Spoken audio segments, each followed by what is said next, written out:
unang scout sa taong 2026 at sana marami pa tayong mapuntahan.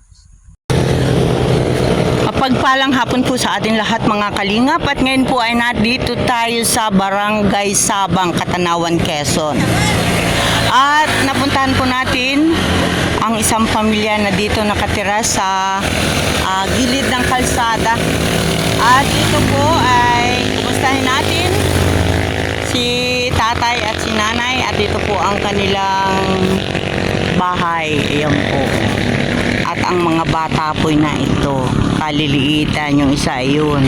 Ayan, yung isa yun. Ayan, tayo magandang hapon po. Ayan. At ako po ay nakarating dito sa inyo. At gusto kong kumustahin yung inyong buhay-buhay din sa inyong munting bahay. Ano? At sana tayo ay magkaroon ng mga viewers na pwedeng makatulong sa kalagayan niyo. Tayo, pwede po bang malaman ang inyong pangalan, tay? Bernardo Ramos. At ilang taon na po si Tatay Bernardo? 56. At ikaw, tatay, isang PWD. Ano? Maliit ang isang kabilang binti ni tatay. O, ayan po mga kalingap. At si nanay naman po, nay, ano pong pangalan ninyo? Esperanza po. Ha? Esperanza po. Si Esperanza. Ayan, si Esperanza. At ilan po ang anak ninyo, ate? Dali po, yung isa ko po may asawa. Anim yan po. Anim ang iyong. Nasa tiyahin po yung isa. Ilan taon na po yun? Ano po kayo siya ay Mag-16. At ito yung mga maliliit mong anak. Opo. Ala. At yung pa, yung isa. Tsaka si kuya. Kaway-kaway yung kuya. Dalawang taon ang pagitan. Oo. At ang pangkabuhayan ni tatay ay ano tayong ginagawa mong hanap buhay? Ha? Pananahi ng mga basahan. Sampot lang talon. Basahan. Basahan. Nagtatanim din po kayo? Ay po, matanim po yan. Ako lang po may tanim yan.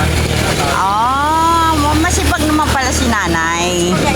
Kung ano yung pwedeng pakinabangan, ano? Nanay, ilang taon na po yung iyong bunso? Ari po ay 3. 3, ari ay 5. Yung isang yon? Yan. 8 na yan. 8 na yun? Opo. Tapos yung isang yan po ay Itong nasa taas? 11 na po yan. 11. Nagsisipag-aral ba na yung mga anak mo? Saan napasok dito rin sa Na ano po, matanda sa Dahikan? Ano yung siya? Dahikan, matandang sa May nag-aals ka na rin. Anak kong panganay at naapektuhan ng sakit ng ngipin. Itong taon lang naman po na yun. Ayan. Ako naman po yung nasa alis na pasok. Gaano nanay kahirap yung ganitong sitwasyon? Ako, sana na talaga ilang araw sa mga anak. Dahil sa kapila po ng kahirapan talagang alam naman po natin dahil hindi natin termina ang isip ay doon lang. Oo, nangangarap din. Talaga po. Oo, ay pangarap. So kayo nanay ay nag-aals din. Ano ka na? Tapos ko lang Grade? itong grade 6. Tapos na yan, 2 taon po ako napasok para sa pagkasik, Grade 6 ka na sa ngayon. Oo. Gawa ng talagang habits ko po yung pagpasok sa mga ganyan ay. Oo. Maigi rin dyan, nanay. At saka iba-iba yung may kaunting alam at may ituro natin sa mga anak, ano. Ayan. Ikaw naman, tatay, yan ay inborn na sa'yo, yung polio. Napolyo ko ng 9 na buwan. Ayan. 2 taon. Kasama ni Katrap. 2 taong kayong may sakit nung iyong kabataan, ano. Ayan, at napunta sa pagiging polio. Ano. Ayan. October. Mm. Yung Na-infection naman kayo. Respiratory tract infection, diabetic. Ay, ingat. At anong kaliliitan pa tatay ng iyong mga anak? Ano? Kaliliitan. Nanay, ilan taon lang pala kayo? Ano po, 46. Ay, batang-bata pala si ate, 46. At ayan po mga kalingap, ito po yung bahay nila na kinatatayuan nila dito sa Sabang, Katanawan. Ito po. May nakapagsabi na po kasi sa akin na punta ako dito sa Sabang. Kaya sabi ko nga, may ito yung first day ko na na pag-scout ngayon 2026. At matagal din po tayong nakapahinga. Ayan po. At ito pala ang trabaho ni tatay. Ang manahi. Ayan po, nagtatahi po siya ng mga pamunas. Wala po kasing kuryente dito. Opo. Eh, ang gusto po namin, magkakuryente kami at kahit paano, ay sa ayos mo lang po yung bahay May namin. high speed kami, nasira na. Tatay, gaano kahirap manahi? Pag mano-mano, mahirap talaga. Mahirap Wait. talaga. Nangangalay na yung paa ko kada kalating oras, natigil ako. Kasi ano po yan ay mano-mano yan. Kaya Mano-mano ka tay. Naapektuhan na rin niyang iyong kaliwa. Nawala ng lakas. Oh. Nawala ng lakas. Hindi na nga siya makalakad. Parang nagkulang na ako sa bukas. Kulang sa potassium. Ayun, bente ni tatay. Isod-isod na tayo. Yan, pakita natin ang iyong legs. Ayan po, si tatay po ay... Ganito na po ako ngayon. Oy, ganyan na ka, hindi ka na makatayo ng hindi na kayo makalakad ng kwan. Pag ito itatayo ko ng diretsyo, Oh, nabagsak ako. nabagsak ka na. Oo. Ayan, makamahirap. Nabagsak. Ayan po. Napakalapit po nila sa kaligilid po sila ng kalsada. Ang hirap ngayon nung nangyari sa akin. Walang sa lupa. Mahirap. Ayan. Kaya tatay, kung kayo po ay may panawagan sa ating mga kababayan, ano po yung inyong maaaring ihingi ng tulong para po sa pamilya? Meron pong magkakalood ng mga kailangan ko sa pananahi. Hindi mas lalong mabuti. Nanawagan ako sa mga pwedeng tumulong. Nila. Siyempre, una natin yung pangkabuhayan. Ano tayo? At siyempre, talagang ang liliit pa ng anak ni tatay. At si tatay ay siguro nga nakakaramdam na siya ng hirap din. Apektado na ang kanyang kabilang bindi dahil nga po siya ay isa sa mga dinapuan na rin ng tumataas ang sugar. Yan, diabetic na rin po. At nakalilitan po ang kanilang mga anak at ito pa rin po tinutulungan nila ay kung saan na lang daw po, kung saan pwedeng tumulog doon na lang yan, kaya mga kalingap, sa mga hindi pa po nakakapanood nitong kay tatay na video, sana naman po ay may makatulong sa kanila, sa kanilang pamilya. At si tatay ay umiiyak na si tatay. Dahil bakit kayo na umiiyak? Luha si tatay. Talagang si tatay, nahirapan na si tatay. Umiiyak siya. Ayan. Dahil isip po ni tatay ang kanyang pamilya, ang kanyang mga nakaliliitan. Oo, 3 taon, 5 taon, may 11 at saka may 8 years old. Ayan. Kaya, ayan sa... Magkano tatay kinikita mo sa araw-araw? Hindi po sa kapit naman. Nantahi. Depende. Minsan talaga tatay, dumadating ba sa punto na walang-wala? Oo, totoo po yun. Oo, Wala ng tao. Wala. Narating. Hindi naman. Hindi naman pwedeng itigil tayo, at yan lang talaga ang pagkakakitaan mo, Tapos ngayon ay ilan-ilan pa kami napasok. Hindi ko naman po pwedeng ihinto ang pag-aral at lalo pa dadating sa oportunidad ay mayroon. Oo, tama yan ate. Kung ako sa iyo te, ang kukunin ko ay ako ay sa ALS, na lang. Yung, yan? Ay, ayan. Parang sunod ko na po ito ay aking Kailangan te ay mag-aral ka ng vocational na pwedeng pagkakitaan agad. Ano, para makatulong ka kay kuya dahil si kuya ay may iniindad na rin po na masakit sa kanyang katawan bukod po sa siya ay isang PWD. Ayan, kaya mga kalingap, andito po tayo ngayon kay tatay at gusto muna niya. karinderya. Ano yan muna, pansamantala. Oo. Hindi pa ako nasapit doon sa aking gusto. Oo, kaya Talaga pong karinderya. hindi po ang aking hobby ay. Magluto. Mahilig pong magluto. Masarap pa naman tayo magluto. Sa pagkusina, sa pagluluto, ay siya na naman po. Oo. Ate, hindi naman sa pag tayo ay sa pagkain kailangan maayos ang ating paglulutuan, ang kusina.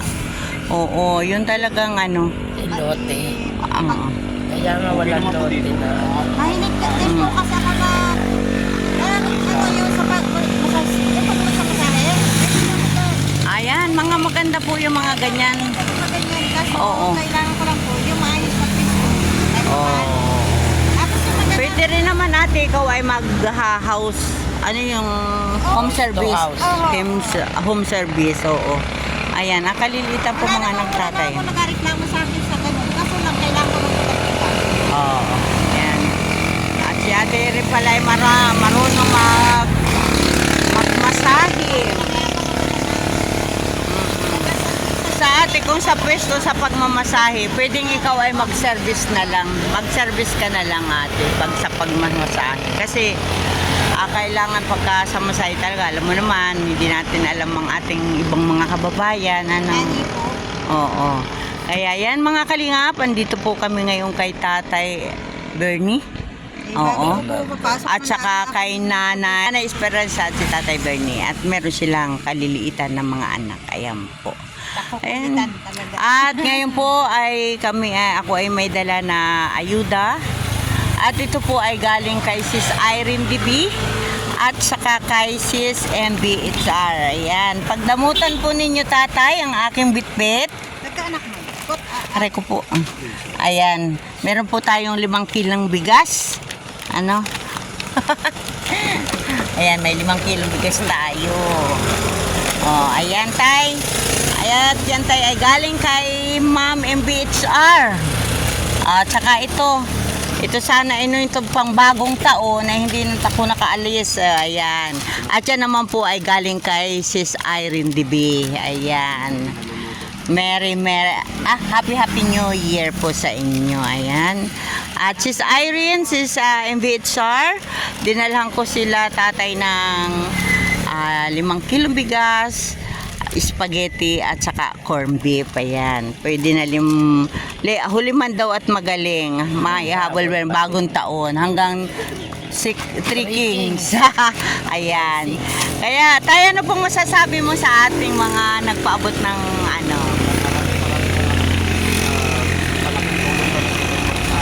Ayun. Ang liliit pa ng mga anak ni tatay, oh. Oo. Saka ang kanilang tatay pag nabagyo, nasaan kayo? Nalikas ko kayo pa paano. Kaso, Nalikas kayo sa barangay.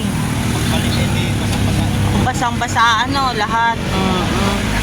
Ay, di bali at nakakatakot pati tatay dito sa iyo. May malaking puno. Baka mamaya ay silang ilaw. madaganan. Oh. Mahirap dito. Ilaw. Kahit solar.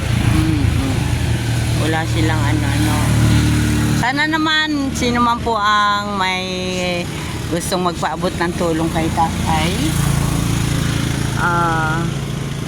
Sila po ay hinihingi natin ng kaunting tulong sa ating mga kababayan. Maraming salamat po tatay, nanay, ako po ay magpapaalam na salamat at pagdamutan ninyo ang aming nakayanan. Ayan, at sana hindi man pala si ate manood ng subscribe natin ang Team Kalingap sa pangunguna ni Kuya Bal Santos Matubang. Ayan. Oo. Ayan, maraming salamat po at ako'y magpapaalam na. Bye-bye. Bibi, bye-bye. Bibi, bye-bye. Hala. Bye-bye, bye-bye. Ate, bye-bye dyan. Okay, bye-bye. Oo. Salamat po. Ayan, ito palang pangkabuhayan ni tatay. Din kami ng bagong taon. Sa pag, ang kanyang pangangalakal, nangangalakal din po siya pag walang patahi. Oh, ayan. Hulagan pa pala rin. Ay, sira na, oh. Pugak-pugak na rin. Ayan, oh. Kawawa naman ang buhay nila, oh. Yan po ang bahay nila, oh. Ayan. Na napakaraming damit. Ayan. At syempre, hindi na rin magawa ni ate na maglaba, maglinis, malayo po sila sa ilog. Tapos si ate po ay nangangalakal, nagtatanim-tanim din po daw siya dyan. Ayan, kung ano yung available na hanap buhay, ginagawa niya. Ayan, sana naman po ay may makatulong. Yan po ay dikit sa puno. Ayan po. Ayan. Ay, sana naman po may mga hipuin si Lord na makakatulong sa pamilya ni Kuya Bernie. Malikalilitan pa po ng mga anak niya. Yan daw po 6. Yung isang 16 years old ay kinuha na nung isang tiyahin. At ang nasa kanya ay 4 na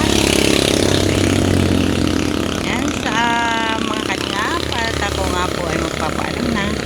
At sa tayo po ay napuntahan natin ang pamilya ni Tatay Bernie na siya po ay isang PWD. Yung polio, maliit po ang kanyang isang binti at ganon din po ang problema ay naapektuhan na rin po ang kanyang kabilang binti dahil naman po sa sakit na diabetes. Ayan mga kalingat, sana naman po ay may makatulong